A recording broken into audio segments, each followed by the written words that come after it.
Morning students, कैसे आप सब। आज की वीडियो में हम पढ़ेंगे प्रोटोजोआंस के बारे में, जो क्लास 11th का दूसरा अध्याय है, जिसमें आप लोगों ने प्रोटिस्टा जगत में पढ़ रहे हैं। उसमें प्रोटोजोआंस आज का टॉपिक है। प्रोटोजोआंस में हम लोगों ने पिछले वीडियो में पढ़ा था कि प्रोटोजोआंस के मुख्य कैरेक्टर क्या हैं, मुख्य लक्षण क्या हैं। अब यहाँ पर हम पढ़ेंगे प्रोटोजोआंस को फिर से चार से समूहों में या चार भागों में बांटा गया है। लिख लेंगे कि प्रोटोजोआंस को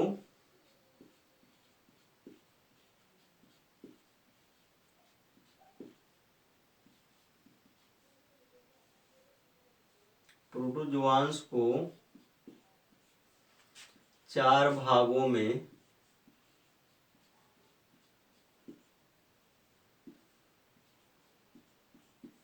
विभक्त किया गया या बांटा गया है। विभक्त किया गया है।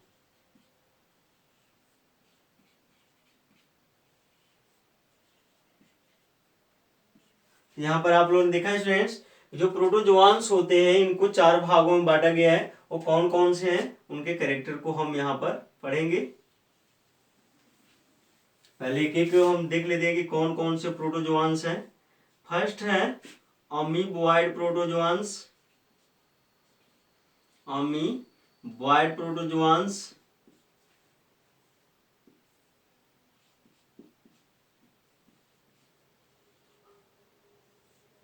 अमीबॉयड प्रोटोजोआंस।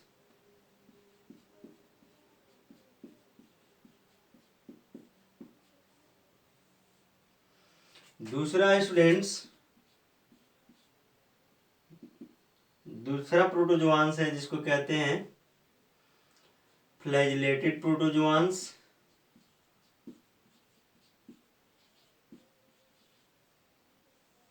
फ्लैजिलेटेड प्रोटोजोआंस।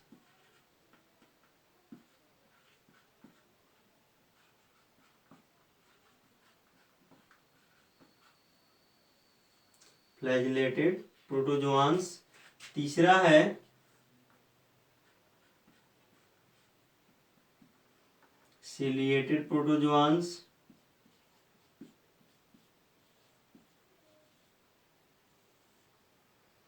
प्रोटोजोआंस।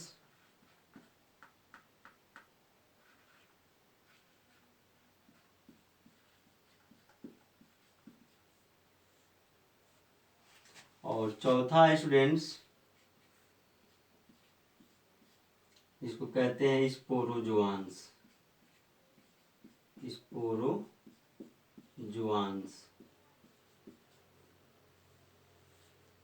यहां पर आप लोगों ने देखा कि प्रोटोजोआंस को कितने भागों में बांटा गया है, तो चार भागों में बांटा गया है।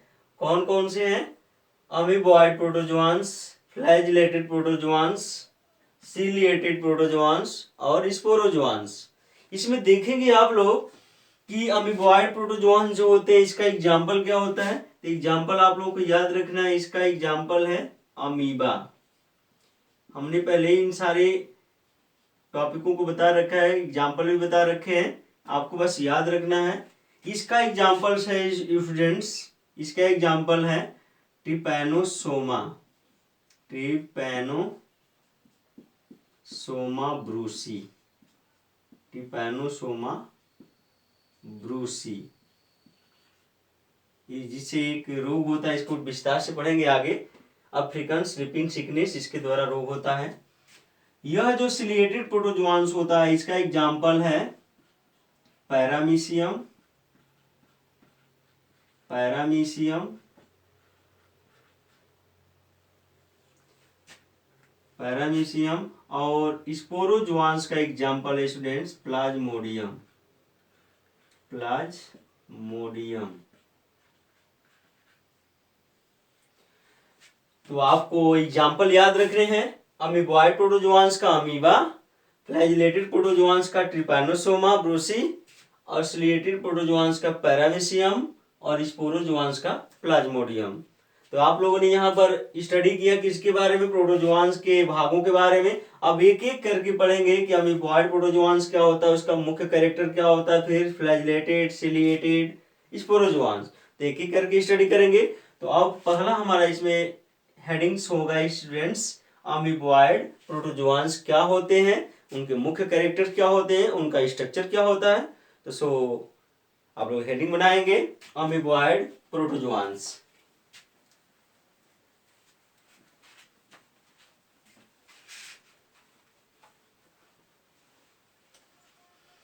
इसमें पहला हम पढ़ेंगे अमीबॉयड प्रोटोजोआंस।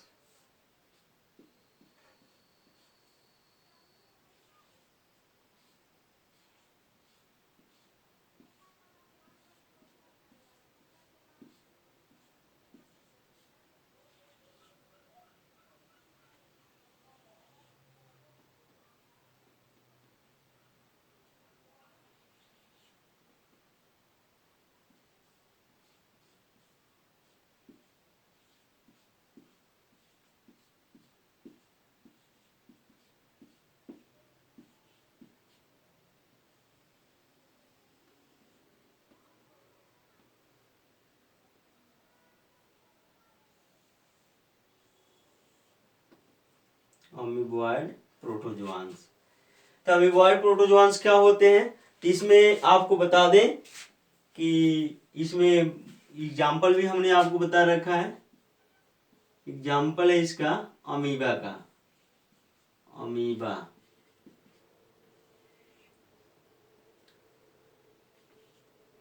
अमीबा आपको बता दें स्टूडेंट्स कि जो अमीबॉयड प्रोटोजोआंस होते हैं ये प्रायः स्वच्छ जल में, समुद्री जल में अथवा नम भूमि में भी पाए जाते हैं।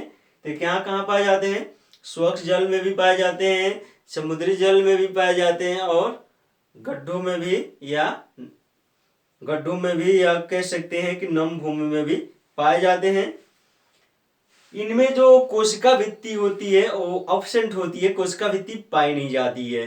तो इसमें दूसरा कैरेक्टर आप लोग देखेंगे अमीबॉयड प्रोटोजोआंस में कि इनमें सेल वॉल एब्सेंट होती है। तीसरा कैरेक्टर देखेंगे कि इनके शरीर पर अंगुली नुमा उभार पाए जाते हैं। हम स्ट्रक्चर डिस्क्राइब करेंगे, बनाएंगे तो हम बताएंगे कि इनके शरीर पर बाहरी जो कोशिका आवरण होता है जिसको हम लोग जीव द्रव्य कला कहते हैं, वो जीव द्रव्य कला पर अंगुली नुमा उभार पाए जाते हैं जिसको कूटपाद या सीडोपोडिया या पादाप के नाम से जानते हैं, जो अमीबा को चलने में अर्थात गति करने में या भोजन को पकड़ने में मदद करता है। आगे हम देखेंगे कि अमीबा कूटपाद का उपयोग चलने में करता है, तो हो गया। कुछ परजीवियों को छोड़कर अमीबॉयड का मुख्य भोजन, अमीबा जो होता है मुख्य भोजन के रूप में किसको किसको ग्रहण करता है, तो जो समुद्र में या जल में पाए जाने वाले सूक्ष्म जीव होते हैं जैसे डायटम्स हो गए, शैवाल हो गए, जीवाणु हो गए, या कह सकते हैं कि पैरामीशियम हो गए इत्यादि। इन सारे जीवों के टूटे फूटे खंडों को या इन सारे जीवों को ही भोजन के रूप में यह कूटपाद द्वारा पकड़कर भक्षण करता है, जो इसके शरीर में जाकर खाद्य धानी का निर्माण करता है और खाद्य धानी में ही भोजन का पाचन होता है, जिसको हम लोग अंतःकोश की पाचन के नाम से भी जानते हैं। आगे देखेंगे, आगे इसका मुख्य कैरेक्टर स्टूडेंट्स कि कुछ अमीबॉयड प्रोटोजोआंस जो होते हैं मनुष्य के शरीर में परजीवी के रूप में पाए जाते हैं। कुछ अमीबॉयड प्रोटोजोआंस जो होते हैं मनुष्य के शरीर में परजीवी के रूप में पाए जाते हैं, जैसे आपको बता दें कि एंट अमीबा हिस्टोलिटिका। एंट अमीबा हिस्टोलिटिका जो होता है परजीवी के रूप में मनुष्य के इंटेस्टाइन में जाता है, आंत में पहुंचता है और वहां पर जाकर रोग उत्पन्न करता है। स्टूडेंट्स, मनुष्य के आंत में रहकर और रोग उत्पन्न करता है, जिससे मल द्वारा मल निकलता है, मल में लार जैसे पदार्थ निकलते हैं और ब्लड कभी कभी आता है। इस रोग को कहते हैं अमीबी पेचिस। जो एंट अमीबा हिस्टोलिटिका होता है जो रोग उत्पन्न करता है, इसको अमीबी पेचिस रोग के नाम से जानते हैं। कुछ अमीबॉयड प्रोटोजोआंस जो होते हैं जैसे एंट अमीबा कोलाई। एंट अमीबा कोलाई जो होते हैं मनुष्य के शरीर में ही रहते हैं। कोलन होता है, आपको बता दें कि बड़ी आंत से संबंधित है ये संरचना कोलन। तो कोलन में जो यह पाया जाता है एंट अमीबा कोलाई, यह क्या करता है कि बड़ी आंत में स्वभोजी के रूप में पाया जाता है, मतलब मनुष्य को हानि नहीं पहुंचाता है, इसलिए इसको स्वभोजी कह सकते हैं। कुछ अमीबा जो होते हैं स्वच्छ, जैसे स्वच्छ जलीय अमीबा, स्वच्छ जलीय अमीबा में आवश्यकता अनुसार, मतलब जो जल में पाया जाने वाला अमीबा है, यदि इसके शरीर में जल की मात्रा अधिक हो जाए तो उनमें एक विशेष प्रकार की संरचना पाई जाती है जिसको संकुचनशील रिक्तिका कहते हैं। संकुचनशील रिक्तिका के द्वारा अमीबा क्या करता है कि जल की अधिक मात्रा को शरीर से बाहर करता है। इस क्रिया को कहते हैं ऑस्मोरेगुलेशन, अर्थात ऑस्मोरेगुलेशन को कहते हैं पराशरण नियमन। पराशरण नियमन का कार्य करता है किसके द्वारा? तो कंट्रैक्टाइल वैक्यूल, संकुचनशील रिक्तिका के द्वारा। आगे दे रखा है अमीबा में जो पोषण होता है जंतु सम प्रकार का होता है, अर्थात होलोजोई प्रकार का होता है, जंतुओं के समान होता है, अर्थात छोटे जीवों को भक्षण करता है। आगे अमीबा में अलैंगिक जनन विखंडन द्वारा या कोशिका विभाजन द्वारा होता है। कभी कभी प्रतिकूल परिस्थितियों में अमीबा में जो कह सकते हैं जनन होता है, लैंगिक जनन नहीं पाया जाता है, स्पेशली कहा जाए तो विखंडन द्वारा या कोशिका विभाजन द्वारा होता है। कभी कभी प्रतिकूल परिस्थितियों में क्या होता है स्टूडेंट्स कि कभी कभी प्रतिकूल परिस्थितियों में पुटिका बनाकर बीजाणु द्वारा भी ये जनन की क्रिया करते हैं, मतलब पुटिका बन जाती है, उभार बन जाता है, वह उभार बनकर बीजाणु में परिवर्तित हो जाते हैं और बीजाणुओं द्वारा अनुकूल परिस्थितियां आने पर नए अमीबा का निर्माण हो जाता है। तो यहाँ पर आप लोगों ने देखा किसके बारे में? अमीबॉइड प्रोटोजोआंस के बारे में, जिसका एग्जाम्पल है अमीबा। अब इसके कैरेक्टरों को आप लोग क्या करेंगे? नोट करेंगे, एक एक कैरेक्टर को आप लोग नोट करेंगे। तो याद रखेंगे, इसमें आपको बता दें कि ये प्रायः स्वच्छ जल में पाए जाते हैं। तो इसका मुख्य कैरेक्टर निम्न है, लिख लेंगे। इस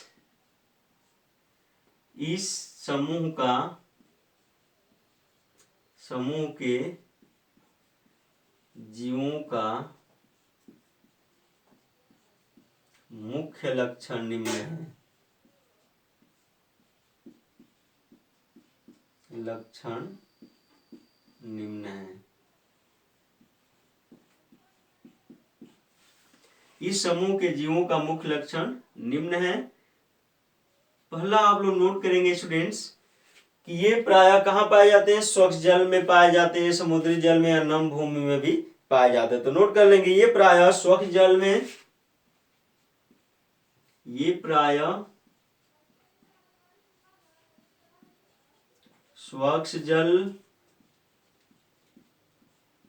समुद्री जल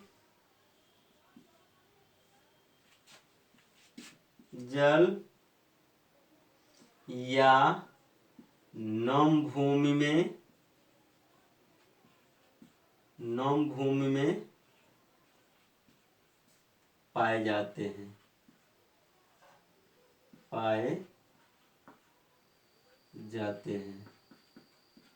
पहला कैरेक्टर आप लोगों ने देखा कि ये प्रायः स्वच्छ जल, समुद्री जल या नम भूमि में पाए जाते हैं।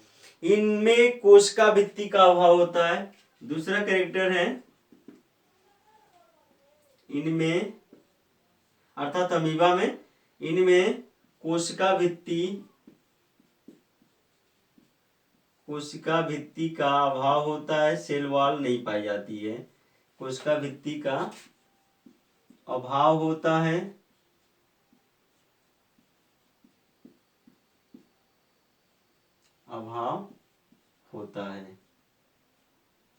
कोशिका भित्ति का अभाव होता है,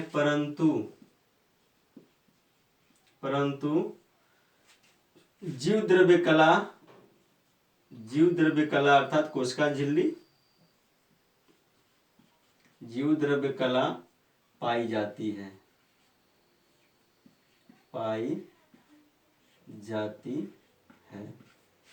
इसको चारों ओर से जो कवरिंग किया हुआ एक आवरण होता है उसी को जीव द्रव्य कला, साइटोप्लाज्मिक मेम्ब्रेन कहते हैं, जीव द्रव्य कला कहते हैं। अगला कैरेक्टर लिखेंगे। अगला कैरेक्टर है अमीबॉइड प्रोटोजोआंस का स्टूडेंट्स। किनके शरीर पर अंगुली नुमा उभार पाए जाते हैं? इनके शरीर पर अंगुली नुमा उभार पाए जाते हैं।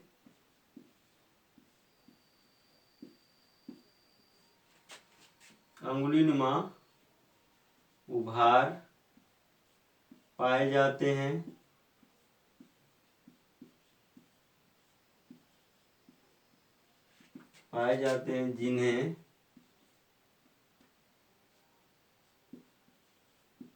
जिन्हें कूटपाद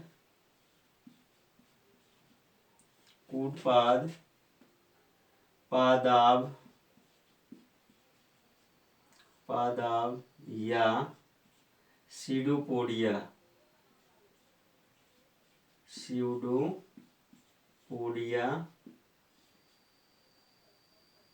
कहते हैं।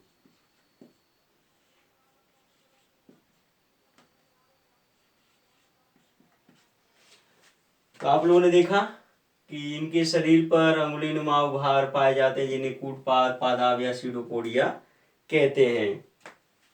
अगला लिखेंगे, अमीबा कूटपाद का उपयोग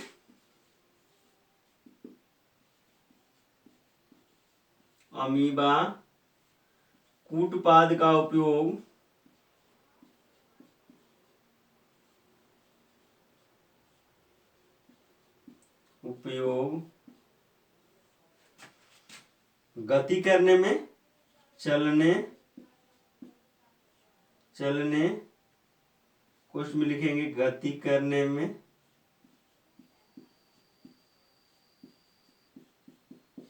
चलने व भोजन को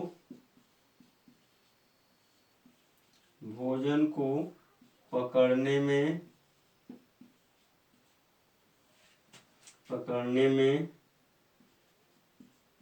करता है। तो आप लोगों ने यहाँ देखा स्टूडेंट्स कि अमीबा कूटपाद का उपयोग चलने व भोजन को पकड़ने में करता है, अर्थात गति जो करता है कूटपाद के द्वारा ही करता है, और चलने का भी काम, भोजन करने का भी काम उसी के द्वारा करता है। हम स्ट्रक्चर के माध्यम से आपको आगे बताएंगे।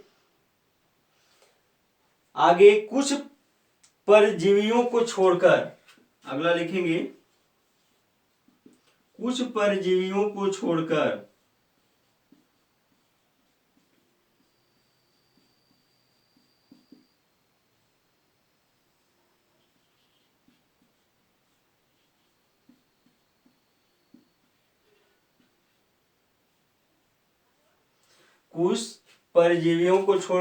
अमीबॉयड प्रोटोजोआंस का मुख्य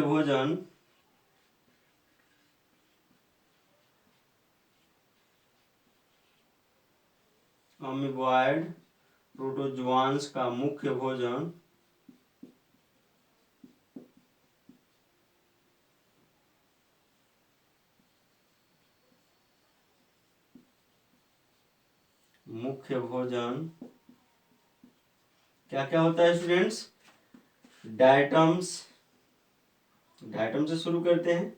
मुख्य भोजन डायटम्स, शैवाल, पैरामीशियम,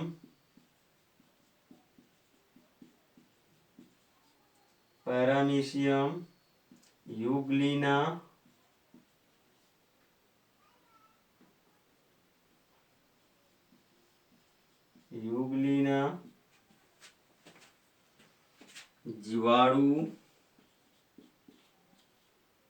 जीवाणु आदि। कुछ परजीवियों को छोड़कर अमीबॉयड प्रोटोजोआंस का मुख्य भोजन डायटम, शैवाल, पैरामीशियम, यूग्लिना, जीवाणु आदि होते हैं। इनको भोजन के रूप में क्या करता है? ग्रहण करते हैं। आदि को भोजन के रूप में ग्रहण करते हैं। मुख्य भोजन ये होते हैं। अगला लिखेंगे, अगला कैरेक्टर लिखेंगे स्टूडेंट्स, कुछ अमीबॉयड मनुष्य के शरीर में भी पाए जाते हैं। कुछ अमीबॉयड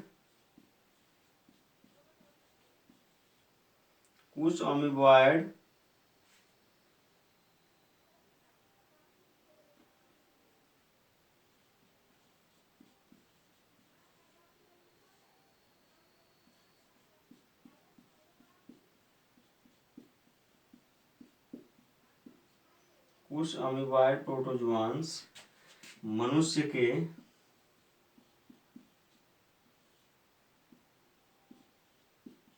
शरीर में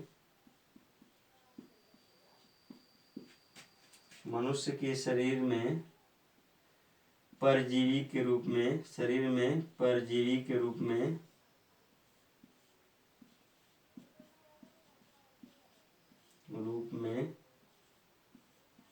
पाए जाते हैं।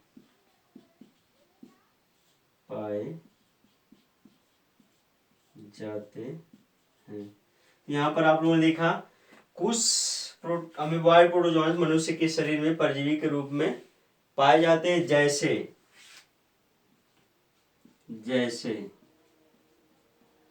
एंट अमीबा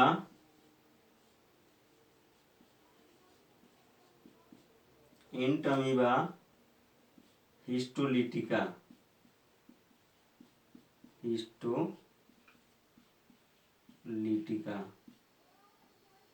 एंट अमीबा हिस्टोलिटिका, ये अमीबा की प्रजाति होती है जो मनुष्य के आंत में पाई जाती है।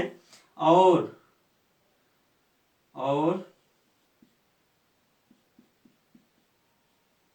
जैसे एंट अमीबा हिस्टोलिटिका, आगे लिखेंगे जो मनुष्य में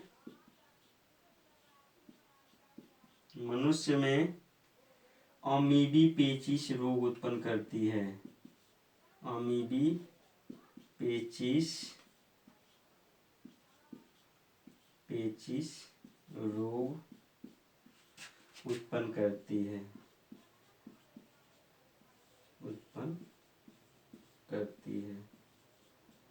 तो आप लोगों ने देखा यहाँ पर कि यह मनुष्य के आंत में अमीबी पेचिश रोग उत्पन्न करती है, जिसे मल के साथ ब्लडिंग होती है, ब्लड भी आता है कभी कभी इस रोग में। तो आप लोगों ने देखा यहाँ पर। अगला कैरेक्टर लिखेंगे एंट अमीबा कोलाई मनुष्य के कोलोन में। एंट अमीबा कोलाई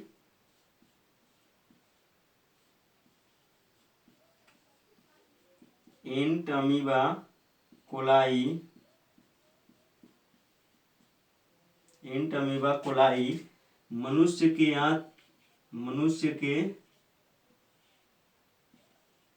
बड़ी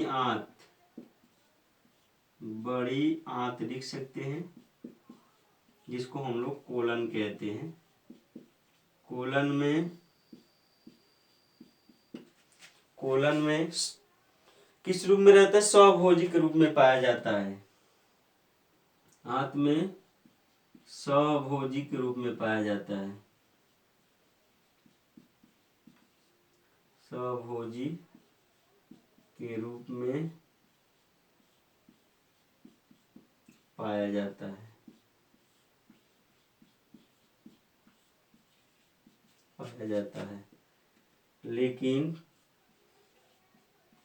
लेकिन कोई नुकसान नहीं पहुंचाता।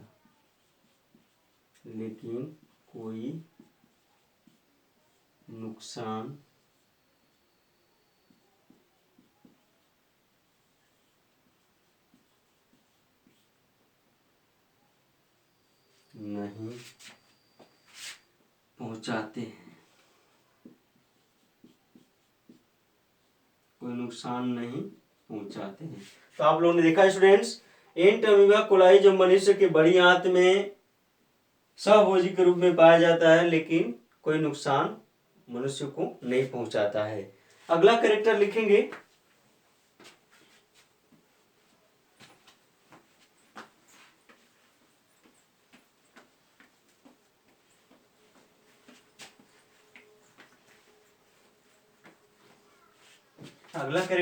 स्टूडेंट्स कि स्वच्छ जलीय अमीबा में स्वच्छ जलीय अमीबा में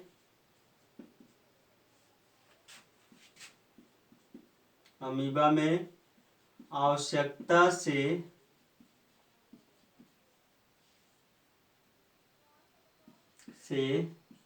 स्वच्छ जलीय अमीबा में आवश्यकता से अधिक जल की मात्रा होने पर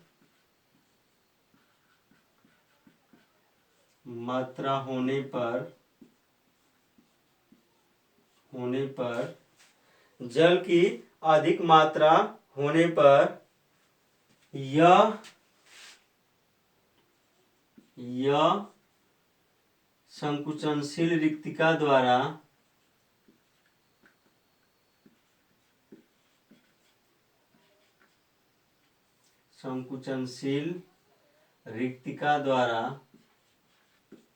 जिसको कंट्रैक्टाइल वैक्यूल कहते हैं,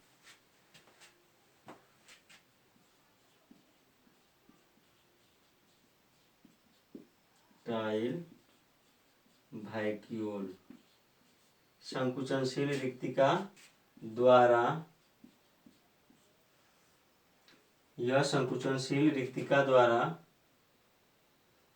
बाहर करता है।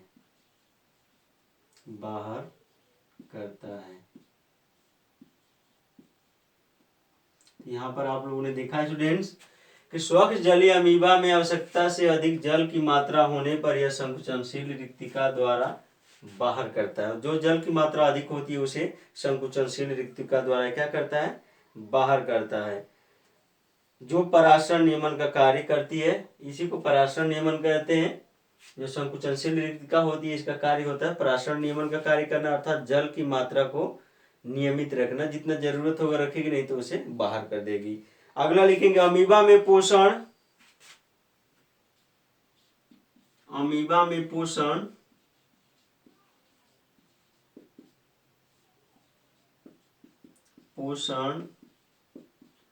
जंतु सम प्रकार का होता है। जंतु सम, जिसको होलोजोइक कहते हैं। होलोजोइक जंतु सम प्रकार का होता है, अर्थात छोटे जीवों का भक्षण करता है। यह जंतु सम प्रकार का होता है। तो इसका मतलब ये आप लोग समझ गए। होलोजोइक का मतलब का सूक्ष्म जीवों को यह भक्षण करता है। किसके द्वारा? कूटपाद के द्वारा। आगे लिखेंगे इनमें के तो देखेंगे अमीबा में जन्म की बात किया जाए तो स्टूडेंट्स अमीबा में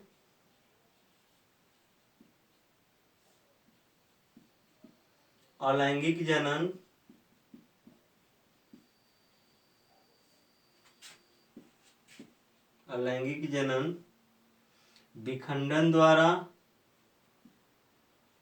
विखंडन या कोशिका विभाजन द्वारा होता है। कोशिका विभाजन द्वारा होता है।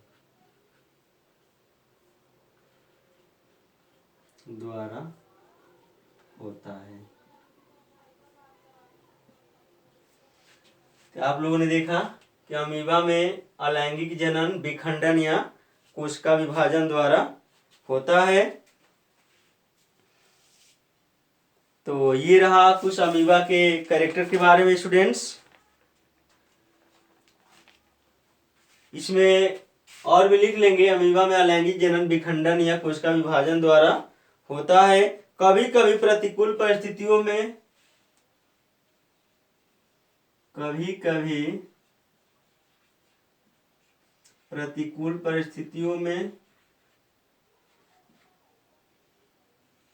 प्रतिकूल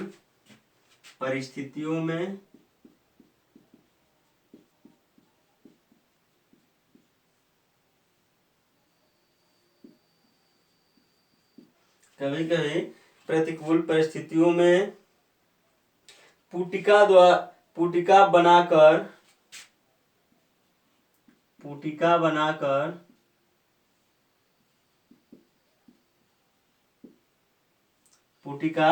बनाकर बीजाणु द्वारा भी अलैंगिक जनन करते हैं।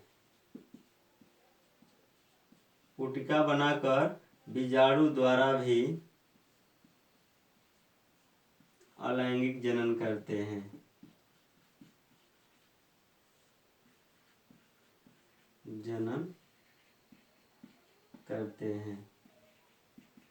तो यहाँ पर आप लोगों ने अमीबा के बारे में पूरा उसका कैरेक्टर पढ़ लिया। अब अमीबा की संरचना को पढ़ते हैं स्टूडेंट्स कि अमीबा की संरचना क्या होती है। यहाँ पर अमीबा की संरचना को हम पढ़ेंगे।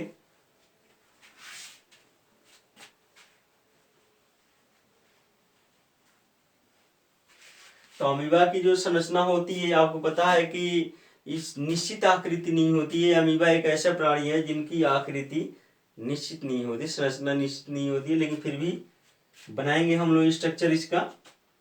तो मेरे साथ आप लोग देखेंगे कैसे बन रहा है।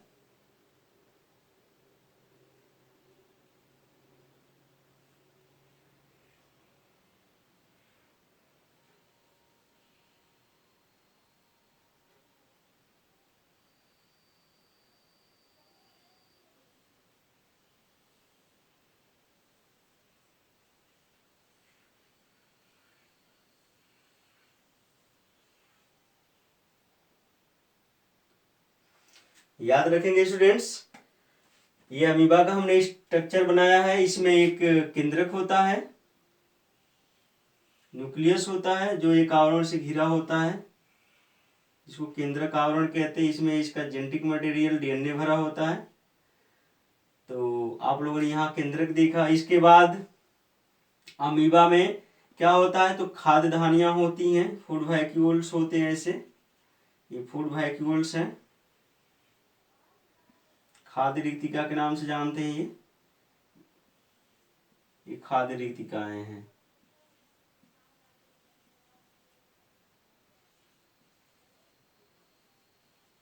इनमें खाद्य रिक्तिकाएं हैं। याद रखेंगे इसमें आरएनए के छोटे छोटे खंड भी पाए जाते हैं।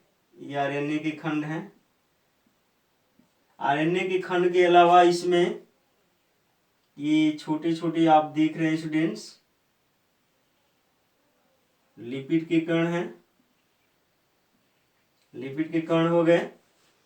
इसके बाद ये बाहरी सतह पर आप लोग देख रहे हैं कि अंगुली नुमा उभार पाए जाते हैं, जिसके द्वारा यह भोजन को ऐसे पकड़ता है। याद रखेंगे, भोजन जैसे ही इसके संपर्क में आता है यह इसको ऐसे बढ़ा लेता है और भोजन को ऐसे एंट्री अंदर कर लेता है। इसके द्वारा ये भोजन इसके द्वारा एंट्री हो जाता है। याद रखेंगे। ये हो गया अमीबा के स्ट्रक्चर के बारे में। इसमें संकुचनशील रिक्तिका भी पाई जाती है, तो उसको भी बना देते हैं। यहाँ पर होती है एक संकुचनशील रिक्तिका, जिसको हम लोग कंट्रैक्टाइल वैक्यूल कहते हैं, जो जल की मात्रा का नियमन करता है, कंट्रोल करता है। इसमें पदार्थ भरा होता है। इसके अंतर्गत जो लिक्विड पदार्थ होता है उसको कोशिका द्रव्य के नाम से जानते हैं। कोशिका द्रव्य या प्रोटोप्लाज्म जीव द्रव्य के नाम से भी जानते हैं आप लोग।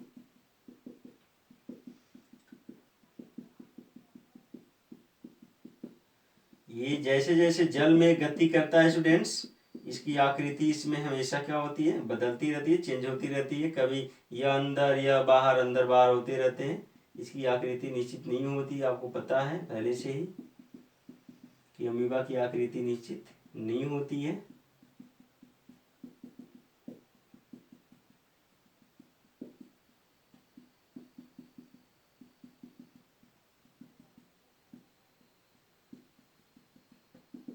इसका नामकरण कर देते हैं। ये हो गया अमीबा। अमीबा, अमीबा की संरचना।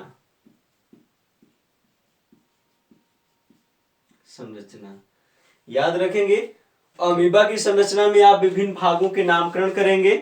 विभिन्न भागों के नामकरण में आप देखेंगे कि सबसे पहले एक आवरण से अमीबा घिरा होता है, इसको कहते हैं जीव द्रव्य कला या कोशिका आवरण कहते हैं।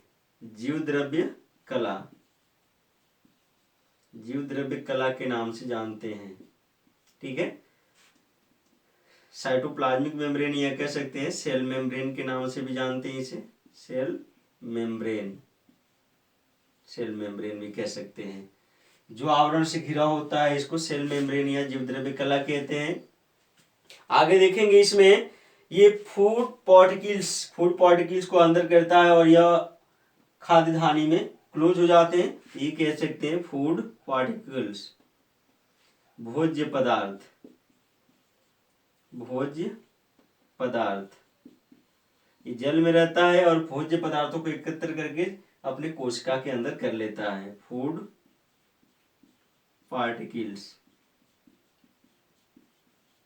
ये फूड पार्टिकल्स हो गया।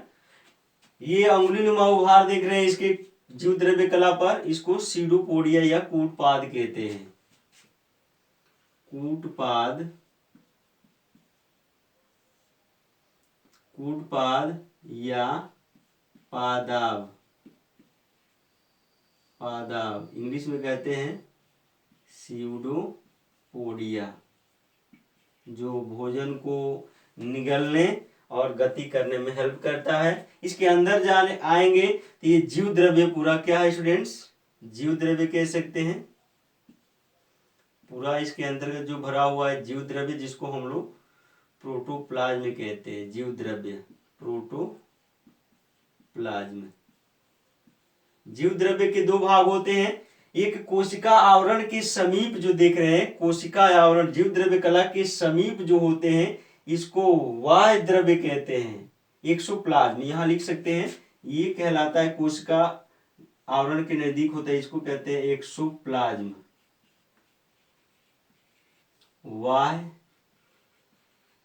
बाह्य पदार्थ कहते हैं, एक्सोप्लाज्म कहते हैं, और इसको कहते हैं बाह्य द्रव्य।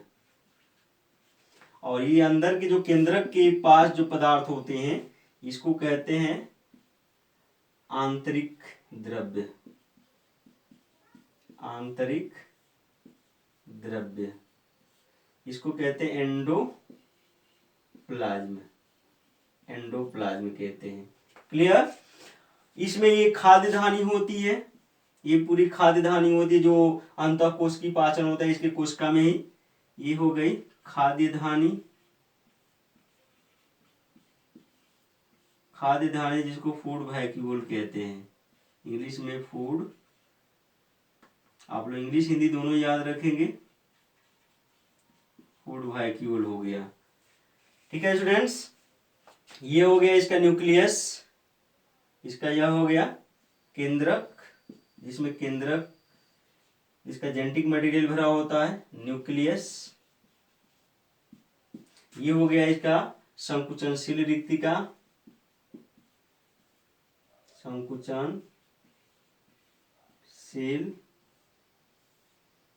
संकुचनशील रिक्तिका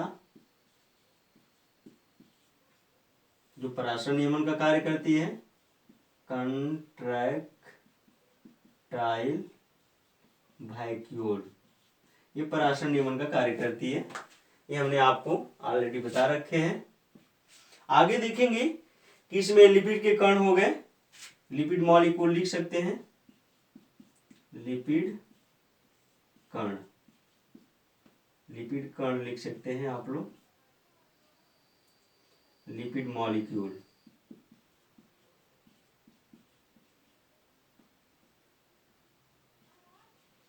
लिपिड मॉलिक्यूल, ये आरएनए के खंड हैं, ये आरएनए हो गए। ठीक है स्टूडेंट्स, तो हमने आपके सामने अमीबा का डायग्राम भी बनाया। अमीबॉइड प्रोटोजोआंस के अंतर्गत अमीबा से संबंधित सारी जानकारियां आप लोगों ने यहाँ स्टडी कर लिया। हाँ, अमीबॉइड प्रोटोजोआंस में अभी यहीं तक रहने देते हैं। इस वीडियो में आपसे क्वेश्चन पूछ रहे हैं, आपको कमेंट बॉक्स में जवाब देना न भूलें, आंसर देना न भूलें। अमीबॉइड प्रोटोजोआंस जो होते हैं ये रोग भी उत्पन्न करते हैं, जिसका एग्जाम्पल आपको बताना है, ऐसे अमीबॉइड प्रोटोजोआंस जो मनुष्य में रोग उत्पन्न करते हैं। दूसरा क्वेश्चन हम आपसे पूछ रहे हैं दूसरे क्वेश्चन में कि जो कंट्रेक्टाइल वैक्यूल होता है, संकुचनशील रिक्तिका होती है, उसका कार्य क्या होता है। और तीसरा क्वेश्चन है स्टूडेंट्स कि अमीबा गति किसके द्वारा करता है। तो तीनों क्वेश्चनों के आंसर आप कमेंट बॉक्स में देना न भूलें। जुड़े रहिए एसएन ऑनलाइन क्लासेस के साथ। धन्यवाद।